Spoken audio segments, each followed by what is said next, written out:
Welcome to Resilience Redefined. I'm your host, Michael Ostrolenk. This show is about building better humans, institutions, and systems. On the show, I'll be interviewing many different experts from across many different fields, including human optimization, health and fitness, team building, mind-body medicine. In the institutional space, we're looking at different institutions and how we can create new ones, new models and maps, including in medicine, in education, in intelligence community, in law enforcement, in the military, especially in the special operations community. Thanks for being here and enjoy the show. So we're going to do a deep dive in the physiological pillar specific to stress management. And I've already talked about the good, the bad, the ugly of stress, but I want to talk about how we use that particular piece of that pillar to help you learn to become more resilient specifically. So not only is it important to learn how to manage yourself in stressful situations, perhaps change the situation if you can, all that's really important. But I like to ask the question of my clients, how they do stress.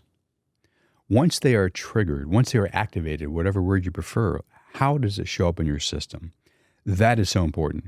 Because when you start doing like work around triggers and stuff, and that's a big word these days, everyone's using it, but it's really important because we do get triggered. Our programs get turned on and become reactive to a situation. We're not responsive, meaning we don't have choice. Ultimately, we do have choice, but we act as if we don't have choice.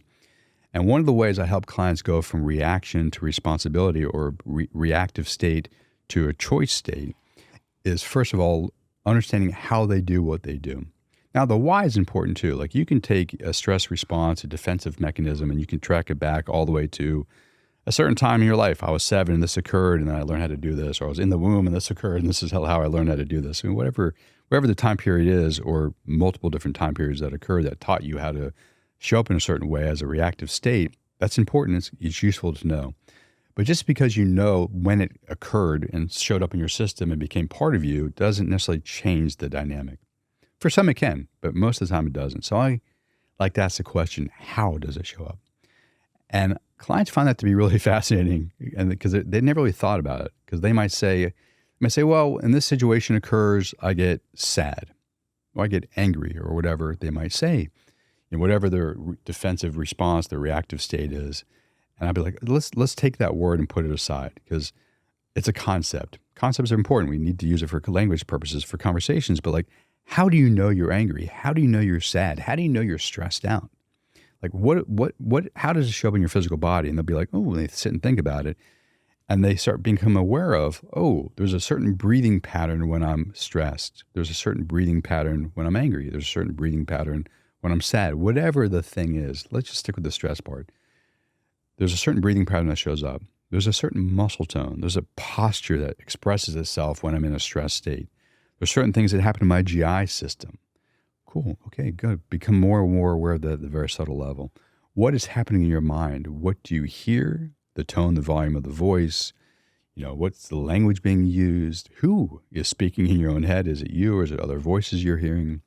Do you see anything? Are there images that arise up? Do you hear, see, walk through all your senses introspectively, what's happening inside your body? Does your body in time and space change as you move? Like literally, does movement change? Can you notice changes as you are in a stress state? Do you smell something differently? Do you taste something different? Just really be aware of your own sensory data, including interoception and movement in time and space. And I have clients do that because that gives me a lot of information. More importantly, gives them a lot of information is how they show up in particular times in their lives, engaging in a situation or a person. And once we know that at very subtle levels, then we can interdict. Like, wow, okay, so all these things occur inside my human system. Yeah, they do. I'm aware of that now. Well, I can choose to change my breathing pattern, which changes my physiology. Anyone who's into breath work or yoga or meditation knows the power of breath. So we can change your breathing, we can change your situation, we change the muscle tone, change the posture, change your thinking. But that's one way in. But I work with clients, let's go through the mind as well. Let's just not limit it to the body. A lot of therapeutics just limit it to the mind. We incorporate the body, but we don't want to limit to any aspect of the human system.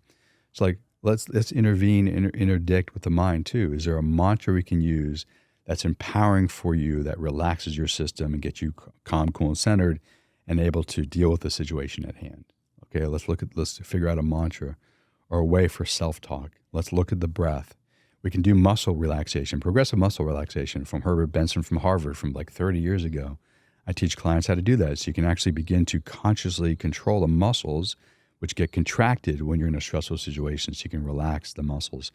So multiple different ways in, you start using all these different ways in, and you start modifying your approach and becoming from reactive to responsive. Now, it takes time. Like what might happen is you're like 20 minutes, 30 minutes into a stress response. Oh, wait, I know now that I can interdict with a mantra or a breath practice and or progressive muscle relaxation or other techniques that I can teach you. And you start relaxing the system, getting yourself calm, cool, and centered. You get access to the human part of your brain so you can think more clearly. But the ultimate goal is to take it back. Oh, I did it 30 minutes into a stress response, 20 minutes, 10 minutes, 5, 4, 3, 2, 1. And ultimately you get to the point where you notice inside your system you're about to get triggered into a stress response or whatever it might be, and then you can interdict right then and there. So you're not undoing the reactive state. You're actually preventing the reactive state from being embodied, and you can be at choice from that very moment. And for me, that's huge for clients. Like I really want clients to go from reactive old programming to responsive and freedom and choice. That's a very playful place. Because could you imagine you're in a situation with a person or a situation and you're able to go with such a mindset that you're taking this is a playful place, this is adventuresome, and it might not be the funnest, best thing for you in the world, whatever it is. I'm not saying this has to be fun, but with an adventuresome mindset or a playful mindset, with choice, you can choose different directions you want to go. And you can experiment. I'm going to try this. Oh, that didn't work. Okay, I'm going to try this. Okay, that didn't work. But you're not so identified with your reactive pattern. You're more playful and having more fun with it. Like, you're smiling at the adversity. And that's so important if you want to become more resilient. So the physiological pillar, there are multiple aspects to it. One is diet and nutrition.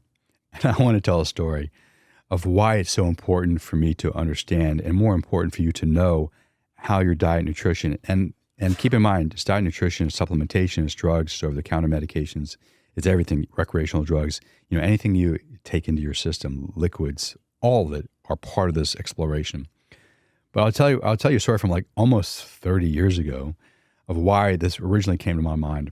So I had a client that I was working with literally like in the late 90s, and he kept complaining about being tired. And of course, I'm not a doctor. Go see your doctor. Doctor couldn't find anything wrong with him. So I'm like, okay, maybe there's some pieces of this that I can be helpful with. Let's look at his diet, look at his nutrition. Everything seemed to be okay. We modified a few things here and there, but nothing really changed. His just daily being exhausted all the time. We looked at his fitness and his movement. I mean, he just went through all these different things, changing these variables, trying to see if we could improve anything, keeping in mind there's no medical condition. And he mentioned something offhand, and I always ask clients, like, tell me about your diet, nutrition, your drug use, your over-the-counter prescription, recreational, all of that stuff. And he didn't say anything about it, what I'm about to share. So one day we were talking, he said he's still so tired. I'm like, we worked on his mindset, he worked on everything, and nothing would seem to be working. And he started talking about having allergies. I'm like, oh, okay. And then he started talking about medication he's on for his allergies, which he never shared with me. I'm like, what medication do you take for your allergies? Oh, I take Benadryl. Fuck. No wonder you're tired all the time.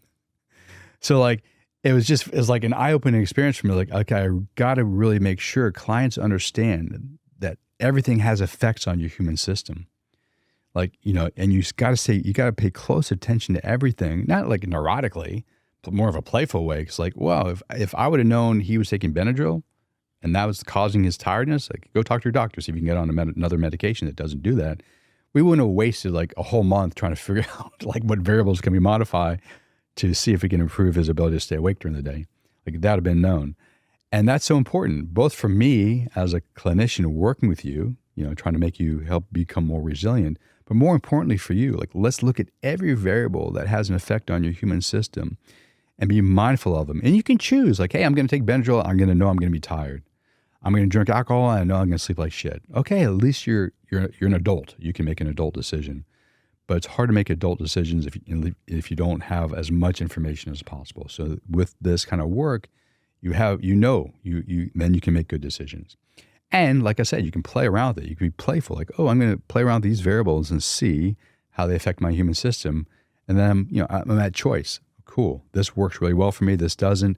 And it's not a one-time thing. Like you might modify certain variables today and it might work out really well for you. 3 months from now, 6 months from now, a year from now, you're a different human being. You might need to modify different variables to get to the same level, or more importantly, to evolve to the next level. So it's fun for me, and it becomes fun for clients to start being aware of those things and playing around with them too. So that's a little bit of the physiological pillar. It's such an important pillar, as all the 4 pillars are.